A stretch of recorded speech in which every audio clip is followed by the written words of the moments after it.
Up. My name is Herbert Levine, and at Rice University, and we're happy to help the NSF and Cranston in particular in this case put the yes yeah. Anyway, we're happy to work with Cranston in trying to put together this novel discussion forum. This is not real, as Cranston said, the idea was not to create yet another meeting where everybody just gives their talk and gets applause and talks to one person in the hallway and then disappears. The idea is really to use some of the introductory talks. We'll have two, I guess, one from Geoffrey on sort of the more physical approaches and thinking about aging systems, and then from Jerry Shea on the more biological aspects of mammalian aging, to sort of set the stage for then what will be hopefully freewheeling discussions, other people presenting ideas, and we'll see where we get. So the more people participate, the more people think about how their own perspective might lead to something new or some new direction, the better we'll sort of make use of the next day and a half. So with that, wow, okay, so we've solved all the technical problems. Jeff West from the Santa Fe Institute, one of the physicists who's thought a lot about many different examples of how thinking about complexity can actually make useful and rather dramatic statements about biological systems. I guess I know mostly about the work of scaling theories and things like that. But what I discovered in the course of organizing this meeting is that Jeff is maybe one of the few physicists who's thought quite seriously about aging in all its different aspects, and we'll see if he believes that. Well, we'll be the judge of that. But nonetheless, Jeff. Yeah, thanks, Herbert. So it's great to be here, and it's great to have another meeting on aging, especially as I look around me at the audience. But I'm not too sure who the audience is, and I put together a talk at a very modest level, I think, anyway, at a very non-technical level, just to give a kind of sweeping overview from a certain perspective. I mean, this is shamelessly my own perspective, and it's shamelessly a physicist's perspective, I would say, although I should hasten to add that much of the work I'm going to talk about, I have worked very closely with biologists. So the first point I want to make, and it's in the title, is that I think, and much of what I'm going to say is kind of obvious and even platitudinous, but I think you can't think of aging just of itself. It's obviously connected to almost everything. It's a systemic problem, and so it should be thought of as something that's connected to, this is just an arbitrary list of general characteristics of life, but they're all connected. All of these things are interrelated in some way, and I think the physicist viewpoint is, to what extent is the passage of time as an organism grows, it metabolizes, this is just the classic metabolic chart, metabolizes, you have a mature, active human being, and then the question is, what in the hell happened in going to this, and ultimately to this? I mean, what is going on here systemically is the viewpoint I want to kind of think about. And by the way, I couldn't help but put this in. It turns out that it's also related to this. This is something actually I'm even more interested in, is why is it that not only all organisms, in quotes, all die, but all of these things also die. And so if you have a theory of aging, so I'm interested in a generic theory of aging, so you could have a predictive quantitative theory, not just of mammals, but also when are Google and Microsoft going to disappear, because they surely will. So, is there some generic phenomenon called aging? That's a somewhat bigger question. Here we're going to limit it more to mammals. So this is kind of the physicist credo, I suppose, and the physicists here may disagree in detail with some of the things I'm going to say, but we search for underlying laws and principles, and we're looking for quantitative, predictive, and I put in coarse-grained in the sense that it's of the following kind of question. I think a physicist is interested not just in the mechanism, but also we ought to have a formula somewhere that says from some fundamental properties of the system, if you're a human being, you're going to live of the order of 100 years, and not 1,000 years and a million years. And if you're a mouse, you're going to live 2 to 3 years. And that's kind of the question. You have to calculate that somehow. And where does that come from? Especially because if we believe in a reductionistic view that everything comes from the molecules and the complex molecules, they have microscopic time scales. How in the hell does all that somehow add up so that I can be up here waving my hands after, nearly 75 years? So that's kind of extraordinary. And so how does all that happen? So that's kind of the big picture version.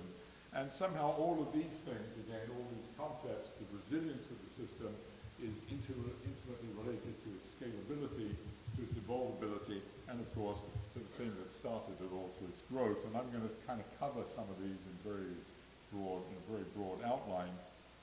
But, and her mentioned the scaling, and I cannot resist but talk about it, because I think one of the extraordinary things is, and this was limited to mammals mostly, this workshop, but we're one of these, and we are a scaled version of one of these, and roughly speaking, at the coarse-grained level that we're talking about, we're just one of these in the sense that these two things are actually just scaled versions of one another, and you can see it very explicitly in the most fundamental property, at least the physics viewpoint, I believe, of biology, is metabolic rate.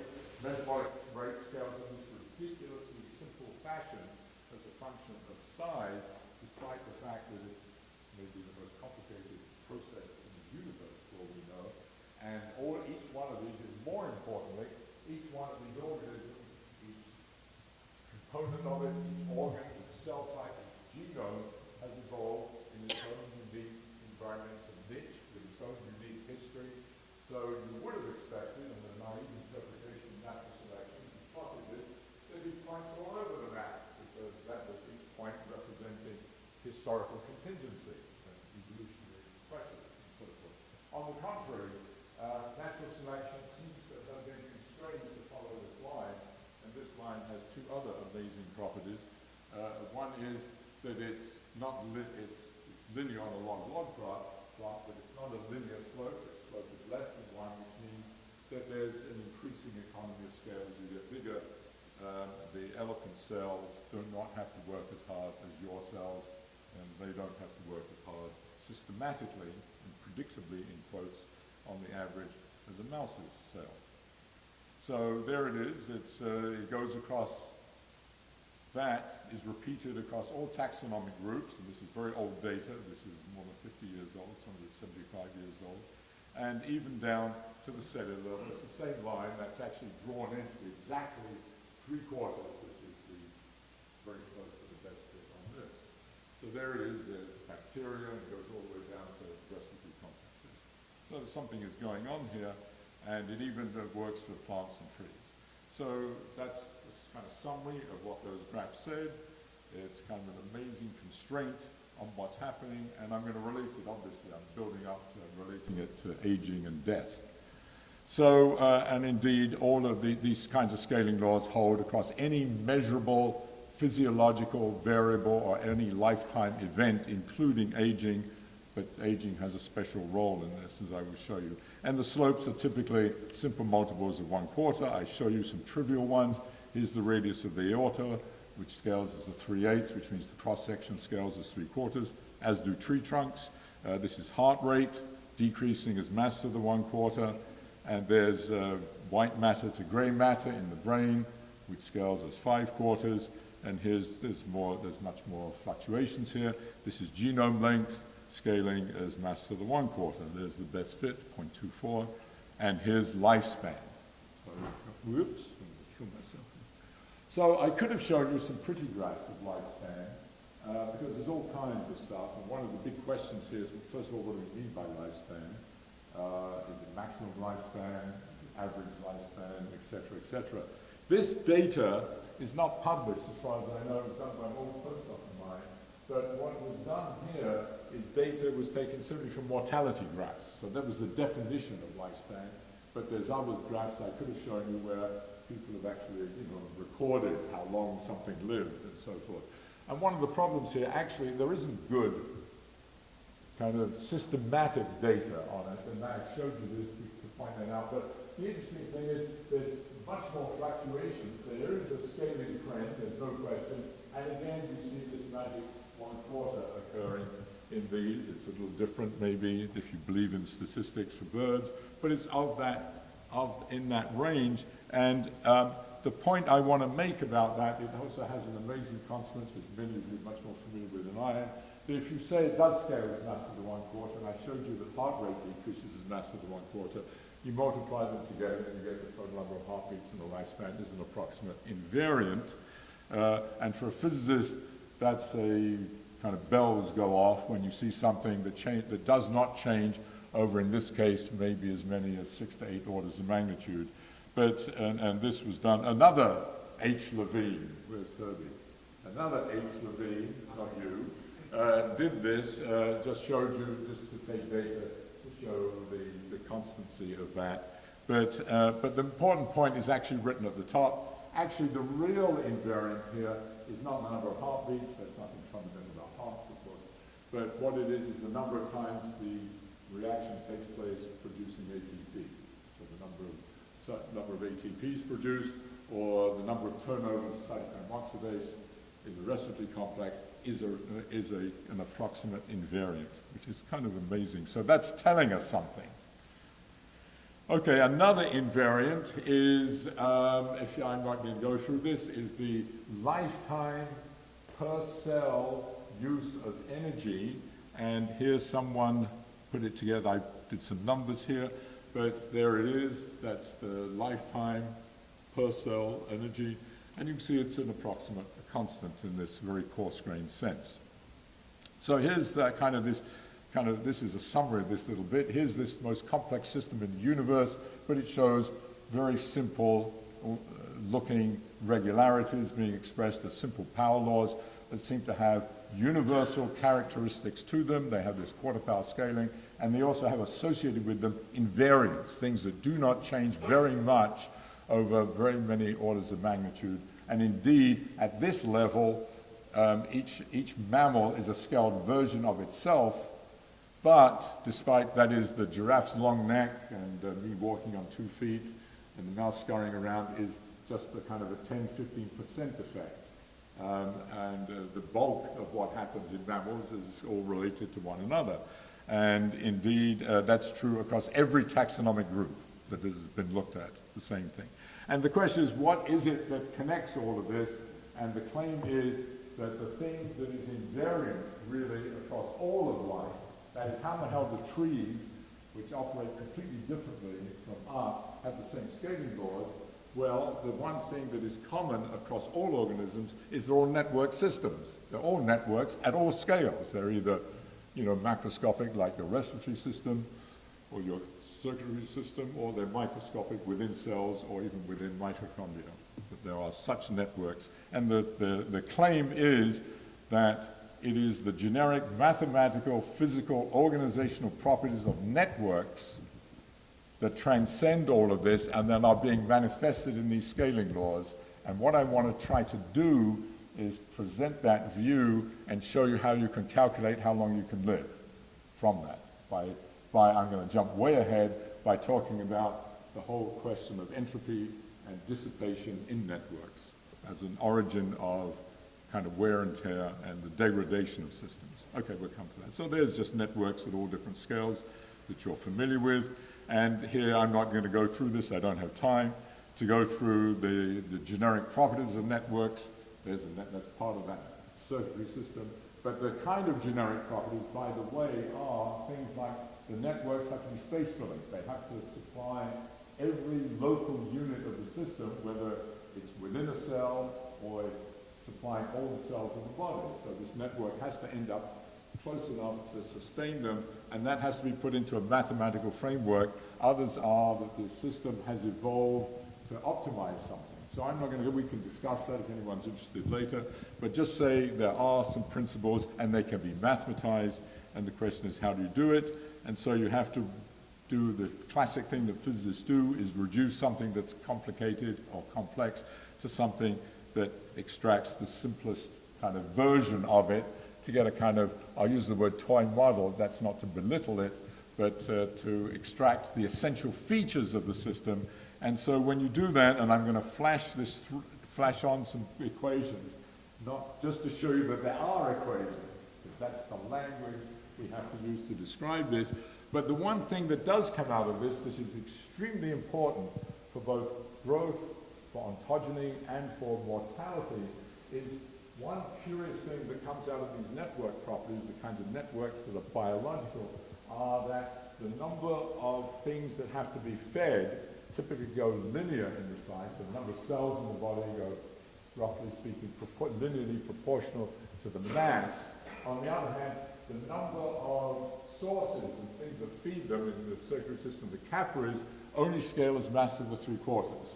And I will tell you a little bit where the 3/4 comes from in a moment. And that's why the metabolic rate scales as mass to the 3/4 is very much related to this, because one of the other principles that we invoke in this is that the terminal units, like capillaries, mitochondria, petioles in trees, are, roughly speaking, invariant units. That is, natural selection, when it evolved a new species, did not reinvent the capillary, did not reinvent the cell. Of course, it made adjustments in terms of environmental pressures, but roughly speaking, liver cells are the same at this level of thinking across all mammals, for example. Okay, so here you have the network, and you have to write down a bunch of equations and piss around and write optimization and Lagrange multipliers. This is for the physicist. And out of that comes an answer for the metabolic rate. And the metabolic rate here is defined, by the way, as the way it's measured, in fact, is the flow, for the circulatory system, it'd flow through the aorta. In the respiratory system, it would be the amount of oxygen you breathe. That's the proxy that is biologically used to measure metabolic rate, and you can calculate that because it is what is the overall flow in the network. So these equations allow you to understand mathematically and physically all of the structures of the network. So, for example, as a byproduct of this, if you want to know the radius, length, pulse rate, flow rate, stress on the walls of the 8th branch of the circulatory system, there's a formula for it. And you can check, and you can see on the average that works extremely well. Okay, but the point is what comes out of this, which is interesting for the physicist, is the result is that the metabolic rate scales as the mass of the D over D plus 1, where D is the dimensionality of space that you fill. 3 for most organisms, mostly 3-dimensional. So you can see that the 4 is actually is really a reflection of the dimensionality of that we live in a three-dimensional world. It's 3 plus 1 is 4. We've actually looked, the people have looked at 2-dimensional versions of this, 2-dimensional plants to see if it obeys, and there's good agreement, actually. Okay, so there's a whole bunch of, I'm not going to dwell on this either, I just want to convince you that there is a whole bunch of stuff that you can calculate, both in respiratory, circulatory, other kinds of systems, other kinds of network systems, plants, forests, everything. You can also determine things like it predicts something that is kind of surprising if you're not familiar with it. The blood pressure across all mammals is the same. Blood pressure is an invariant, and it comes out of this theory. That is the whale's aorta is about this big, right? And you can't even see with your eye a shrew's aorta, but they have the same blood pressure, and it comes out of that. The same thing as things like in vitro, in vivo differences in cell behavior, and so forth. Okay, and what I want to lead up to is I want to establish a credibility that there is a framework that one can now use to ask all kinds of questions, one of which would be growth, and the other would be death and aging. Okay, so here's growth, very simply. You eat, you metabolize, you send it through the network, deliver it to the cells, you maintain and repair cells that have been damaged, and you grow new ones. And so there's an equation. There it is, that's the equation, and you can put it into mathematics. You can solve it, and you can predict from some, quote, I use the word universal in the physicist sense, that is parameters that are the same across all mammals, so you have 2 or 3 parameters like the average mass of a cell, for example, comes in, and from those you get these very nice predictions for growth and for very different kinds of organisms. There's mammals and birds and fish there, and you can lump them all together in a dimensionless framework to get a kind of universal growth curve where you plotted a dimensionless variable, the mass of HT relative to mature mass. The theory says take the quartile and plot it versus this Byzantine variable. T is age, N is the mature mass. A is a parameter, one of this kind of universal parameter for almost all these organisms. And you can see it's pretty good. And it's been extended to insect colonies and, more importantly, to cancer. Because one of the questions you can ask is, in what extent is growing a tumor very different than growing a healthy tissue? Okay. So now I want to use this framework that I've very speedily, superficially shown you, to ask what goes on between that and that, or this. This is this is me. I cannot see, I cannot pee, etc., etc. It's terrible, it's very depressing. So I read it, come on, give me an extra minute or something. I cannot pee, I cannot see, I cannot pee, I cannot chew, I cannot screw, oh my God, what can I do? My memory stinks, my hearing stinks, no sense of smell, I look like hell, my mood is bad, and you tell, my body's drooping, I have trouble pooping, the golden years have come at last, the golden years can kiss my ass. And I'm sure many of us in this room, I mean, the oldest in this room, but I feel it's so depressing. I don't know where, I forget, part of this phenomenon is written there, I can't remember where. And it's true. But I did find it in some, as I was going through some old slides. Okay, so I want to review some things that many of you know much better than I. These are old slides. I'm sure they've changed, but the sense of them, I suspect, is no different. So what this is a standard survival curve, mortality curve, and versus age. And this is an old one, and you can see the classic that has changed from being basically exponential, which is true of almost all organisms or populations, except us, and we've gone to this more kind of fairness function, but this kind of flat, we live much longer, but we always end up in the same place. I mean, it goes out to 125 or whatever, but there seems to be, despite the fact that we're living longer, the mean age, of course, is increasing, the maximal age is pretty much fixed. It's not, there's no real evidence, and people here probably know more about it than I do, that it has significantly changed. There's another one, and this is one that shows the origin of kinds of death that happens, the kinds of things that lead to death, and the bottom is important because it leads to the general failure, and the system simply can't continue. The repair can't match the damage. So this I will miss out. This is just, I'll come back to it. The other thing, and I'd love to know someone that has much better data. I couldn't find it, I looked. But there must be, and I don't know whether this is even supposed to be good or bad by biologists, but I find this very interesting. This is the percent of maximal capacity of all these medical terms, maximal breathing capacity, vital capacity, neuroplasm, and so on and so forth. And what you see, of course, is it increases dramatically during ontogeny, but then once you reach about 15 to 20, you start, the evidence of death is already there. Of course, you're dying as soon as you're born, in this sense, or as soon as you're conceived, I guess. And you can see there's this gradual decline, and it's approximately linear, that you get, you're down to 40, at my age, you're down to about 40%, 50%. Of where you were. All that stuff we just saw on the Cat in the Hat.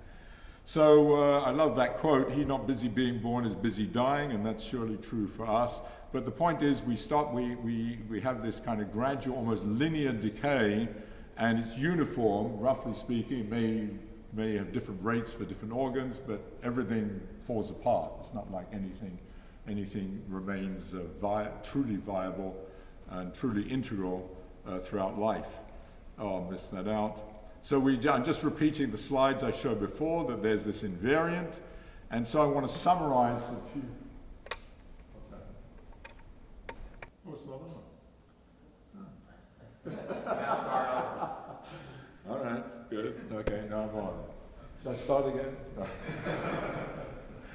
So first, I want to make sort of points that will be useful, I think, and we can debate them. Aging and death are universal. Now we know that, and this depends on definitions. There's a certain definition of death, and there's probably a definition of aging. I don't know any precise one. Some people, stem cells are, live forever, but cells don't live forever. So anyway, but in the sense that we're talking about mammalian aging, there's a universal phenomenon. We all die, etc. There's this kind of asymptotic survival rate. That is, there seems to be a maximum lifespan, no matter how well you take care of yourself and so forth. And it satisfies this. That probably does maximal, but it depends a little bit again on what you define to be lifespan. Where is it average lifespan, maximal lifespan, etc. But anyway, there's sort of a formula like this, and these two numbers, there's an overall scale, ought to be calculable somehow. Where do they come from? What sets that scale? And I said this before, there's this invariant that we talked about. And the question is, can we use this? This is the same slide as before, basically, except I've added, we need to calculate these numbers. Okay. So here's what I'm going to suggest. I suggest, and this is nothing new particularly, that all of this phenomenology suggests what a tribology, if you're not familiar with that term, just means wear and tear in engineering. It's a field of engineering, tribology, which is how long do materials last and so forth. And it suggests that there's a wear and tear process, and many people have thought through this for aging. And the invariant, the number of heartbeats, I just give you an example, which may be bullshit, but for invariance, if you take a sheet of metal and you bend it back and forth, it eventually breaks, right? Breaks. But, the number of times you do it, of course, is a function of the metal, the material you have, and probably the rate a little bit, but that number does not depend very much on the size. If you double the size of the sheet, you're still going to do, roughly speaking, the same number, because it's to do with the molecular bonds.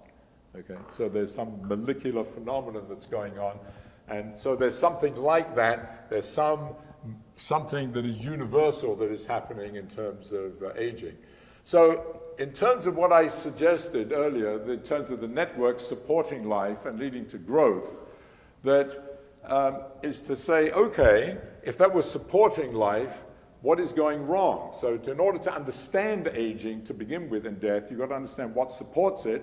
I claim it's supported by networks. These networks have flow of energy and information, but those networks are dissipative, meaning that they use energy to put things through. There's friction, there's viscosity, or analogs to that at all scales, and there's literally wear and tear, but there's also, the classic oxygen radical production could also be considered that, because it's part of the network that is at the very base of energy production, namely the cycle that produces ATP. So the second thing is the most vulnerable parts of the network are at the end of the network, because first of all, you have so many of them. The network is a continually branching network. Almost all these networks have that kind of behavior. Furthermore, there are places where there's transfer, effectively, of energy or molecules. Okay, that's where the energy is being transferred, and so any damage there has a profound effect. So you have, and furthermore, because they're the smallest, you have this greatest number and smallest, it's much harder, so to speak, metaphorically, to push things through, literally in the respiratory and circulatory system. So, so the idea is there's continuous damage, And I will talk a little bit in a few minutes about repair, but there's continuous damage which degrades the system, leading to aging, ultimately to aging and death. So that's the idea, the physical idea, the mechanistic idea. And of course, one of the things that you have to do in terms of repair, there are repair mechanisms, but repair mechanisms only care at the systemic level that you produce enough offspring. So there's an evolutionary constraint on this, that you have to have enough repair to produce offspring. And so for human beings, we have presumably evolved to live to about age 40. And beyond that, and that's what most of us lived at until the last 100 so years. The death occurs when, as I've written here, a macroscopic number of these unfaithfully repaired damages occur. So I'm going to try to put that into, I'm going to simplify as much as I can into a very simple mathematical formula so we have something to look at, even if you don't believe it. So let's suppose we call dE dt, with a little t on it, as the power dissipated in a terminal unit of this network. Think for the circulatory system for the purposes of this. It needn't be. Now, I said that all that mathematics leads to the number of terminal units scaling as mass to the 3/4, approximately. So the total power dissipated causing damage is this. This is just NT times dE dt. But each damage, so what's really happening, of course, is that there's inelastic collisions taking place between molecules, and that's causing damage when it's inelastic. And let's say each one of those damage has an associated energy associated with delta E. Now, part of this framework of the structure of these networks is that, and I mentioned it, is that the terminal units are invariant. So everything about them is approximately invariant. So this number and this number are approximately invariant to the change of the size of the organism. So after time t, there are this many damages. This is the number of damages after time t. And so that calculates the number of damages. And per unit mass, it looks like this.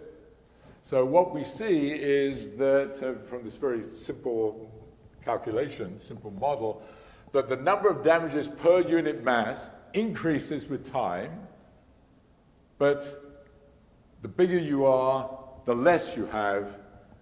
So in a certain sense, I put it somewhere, the same level of decrepitude occurs systematically at later and later times, given by this mass to the 1/4, the bigger the animal. Okay? So I've written here. Okay. So let's say that the number of damages that have occurred at whatever level you want to look at, cells or molecules, reaches a critical fraction of the total number, F. So when that number has been reached, and I'll come back to repair in a moment, as I said, then at that point, at that critical threshold, you define that to be death. So there's this continuous degradation process, which is roughly linear. Actually, I'll jump ahead because I'm not going to come back to this. Actually, there's a feedback loop in this because there's damage, and then there's damage to the mechanisms that are repairing. So actually, if you put that back in, it's actually an exponential. But in fact, over the period of time that you're going to stay alive, that's pretty well approximated by that linear term. So you can work out what that is, and here it is. And these terms are all approximately invariant. So lifespan increases with the number of cells or molecules, whatever the level is you're looking at, divided by the number of terminal units that are feeding those. And so when you put all that together, you get this mass to the 1/4 that comes out. So that's how the mass to the 1/4 emerges into specifically. And then you can do a little calculation, and this is really speculative. I mean, now I'm really going out there, but I'm a physicist, I want to put some numbers to it. So I put some numbers to it. Here, I'm just going to pull it out of the hat because I'm not showing you the theory, But for example,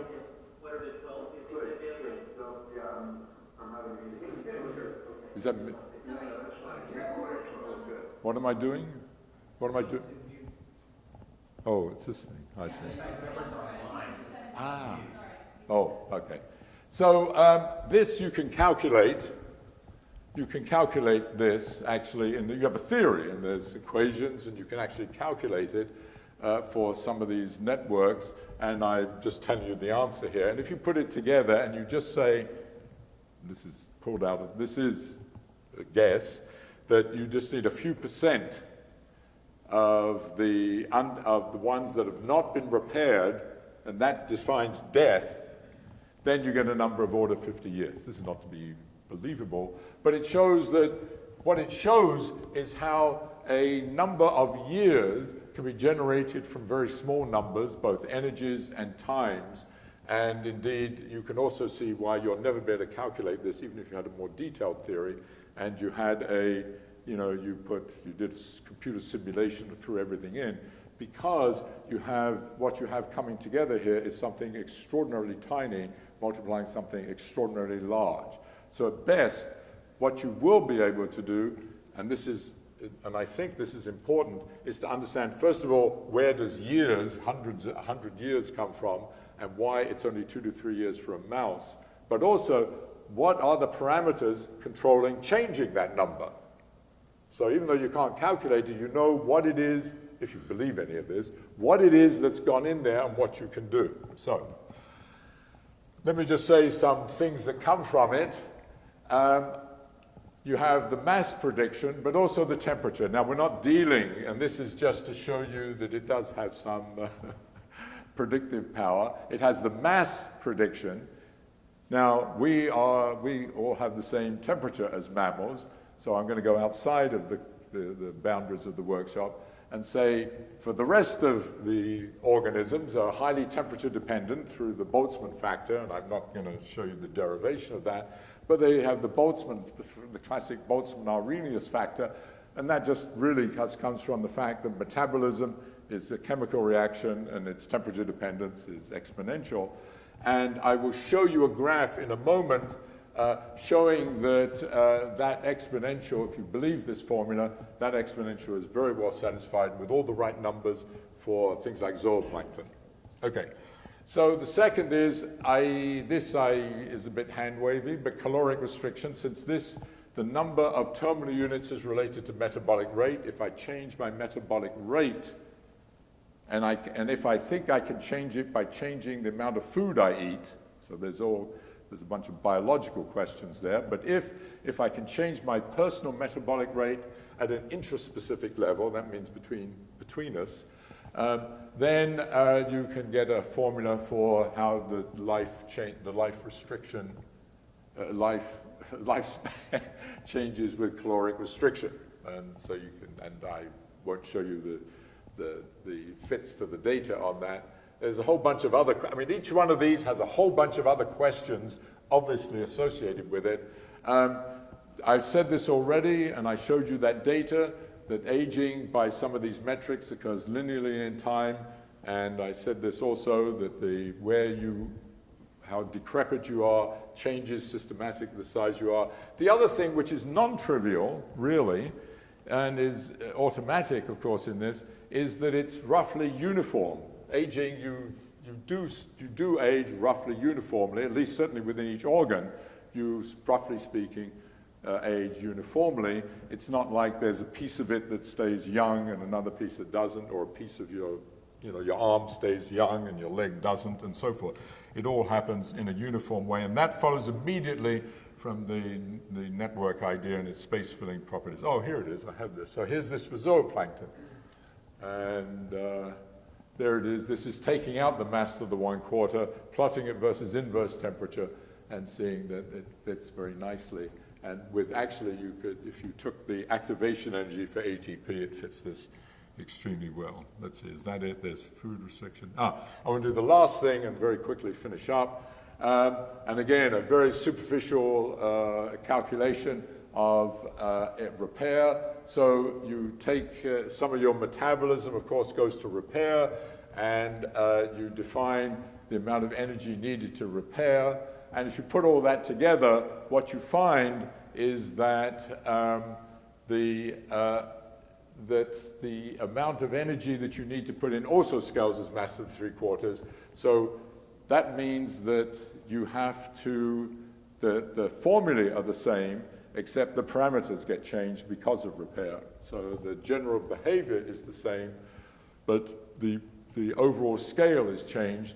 And one of the questions is, how can, are these measurable quantities? I mean, in principle they are, but can you actually, is there ways of measuring how much we put into repair mechanisms at the cellular level, at the genomic level, and so forth? So very quickly, those are the people I work with, the multiple people and the people that supported me at various times. I think that's it. Sleep, I'm not going to talk about that. But sleep is intimately related, by the way, because sleep, in fact, I think it's a really interesting question to think about. Sleep is presumably to do with the repair of the brain, because the brain, unlike any other organ, you have to repair faithfully. You have to make sure that the damage is repaired faithfully, so that when I go to sleep during repair, I wake up tomorrow the same person, or certainly a week later, that I don't have that damage continually occurring. And so, and I don't want to go into that here. Okay, so I'll finish there. And as I say, just to give you a very broad overview of a kind of very much a physicist way of thinking, and creating a framework where at whatever level you want to think about aging and death, whether it's evolutionary level, whether it's organismal level, at the genomic level, there's this, I was trying to present a kind of framework where you can kind of plug in by talking about the network generally rather than specifically. Okay, I'll finish there.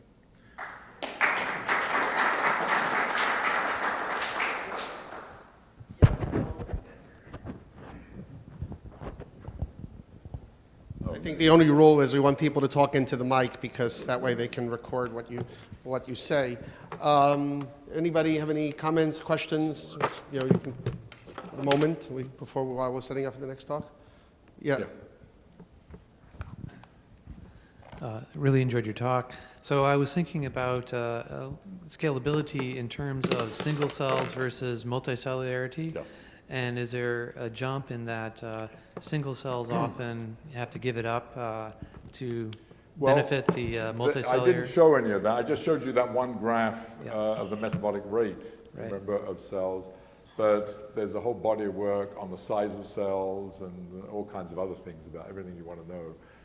That also, and it's quite similar. In fact, one of the interesting things that you can do that's quite a constraint actually is that, so when you think of, so you have respiratory complexes and you produce ATP, and that's inside mitochondria, and all those respiratory complexes have to add up, of course, to give the energy that the mitochondrion produces, and then all those mitochondria have to be a network adding up to what a cell produces, and then the cell, the 10 to the 14th cells have to add up to your metabolic rate.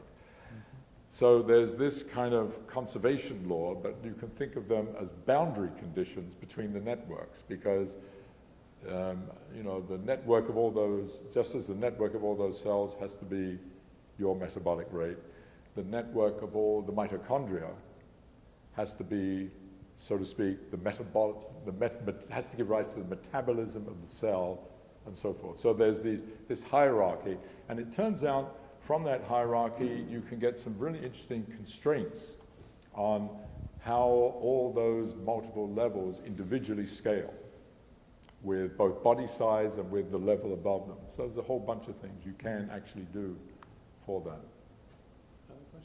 That do feed into, by the way, that's why I left it sort of vague at times about what network I was actually talking about, because you can actually do it at each level of network. So I get to hold the mic. So I guess I just want to follow up something, because I mean, when you talk about circulatory system networks and things like that, you're talking about hydrodynamic transport yes, through the body, and that follows certain hydrodynamic scaling laws.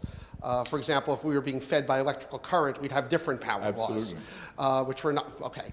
So, but then when you go intracellularly, there's no equivalent to a physical network of flow. Flow is just by convection within whatever fluid. So why do you get a continuity going into the cell as opposed to multicellular? Well, two things.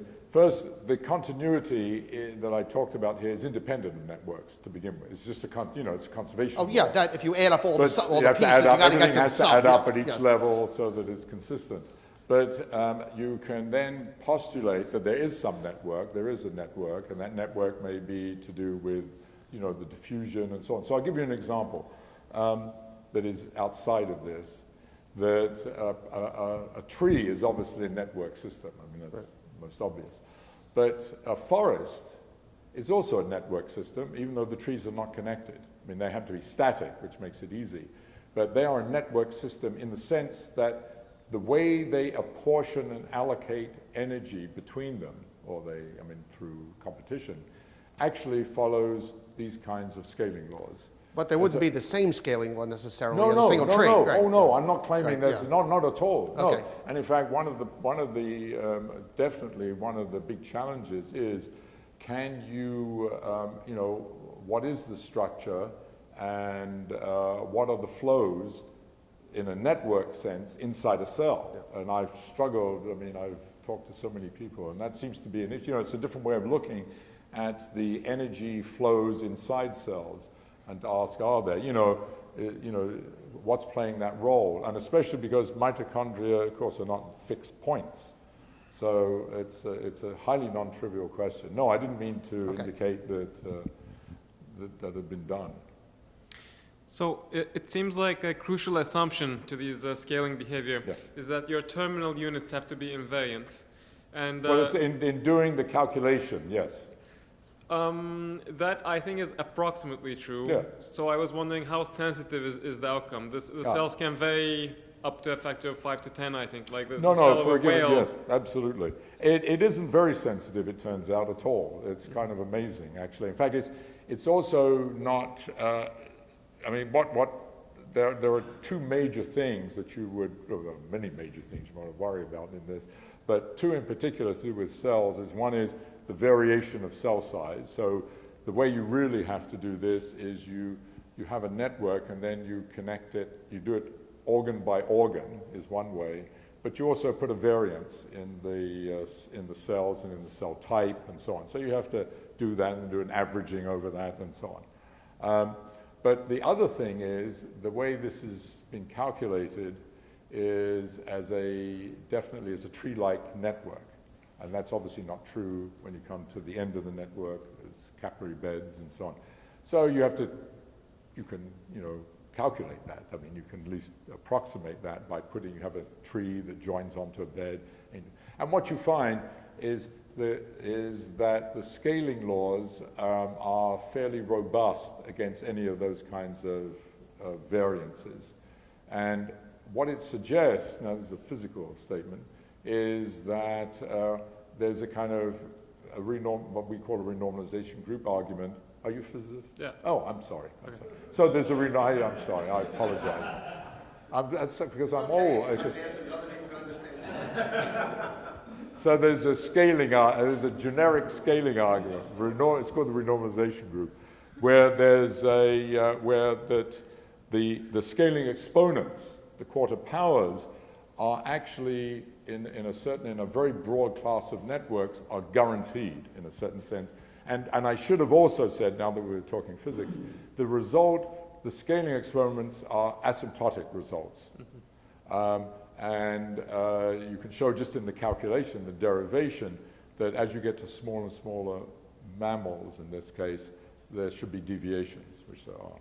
But anyway, this is a detail in this. Okay. None of that is important for talking about the aging.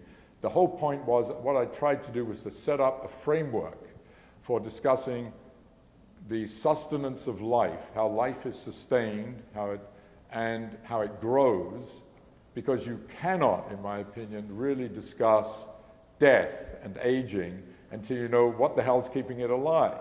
So what is going wrong? So the idea is what's going wrong. It's not wrong. It's your car's wearing out. I mean, so to stay healthy forever, you could do it in the same way you could do it for your automobile. Every time you take that car out, you come back, you completely break it down, completely, and you repair every little microscopic bit. Okay, that's what you could do. The cost of that, of course, is infinite, so to speak. You cannot beat entropy in the end. And so the thing that determines that ultimately, of course, is evolutionary pressures. I mean, that's really what's coming in here, ultimately. So anyway, there's a whole bunch of things there. Okay. Could I ask a very naive question here?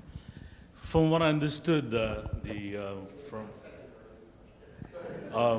the aging is related to the sort of damage that's being. So that you showed, as I remember, is going as a 1/m to the 1/4, the damage rate or whatever, right? And so why is it? No, the damage rate goes as mass. The damage rate goes as mass to the 3/4. Actually, it goes as a mass to the 1/4. I'm sorry, per unit mass.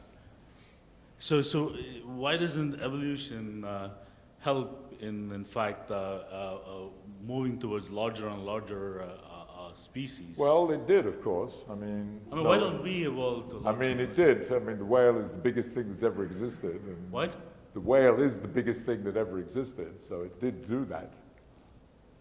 It grew bigger and bigger things. Yeah, but why don't we actually grow more? Well, we did. We call ourselves whales when we're that big. That's all. No, it's true. I mean, that's who we are.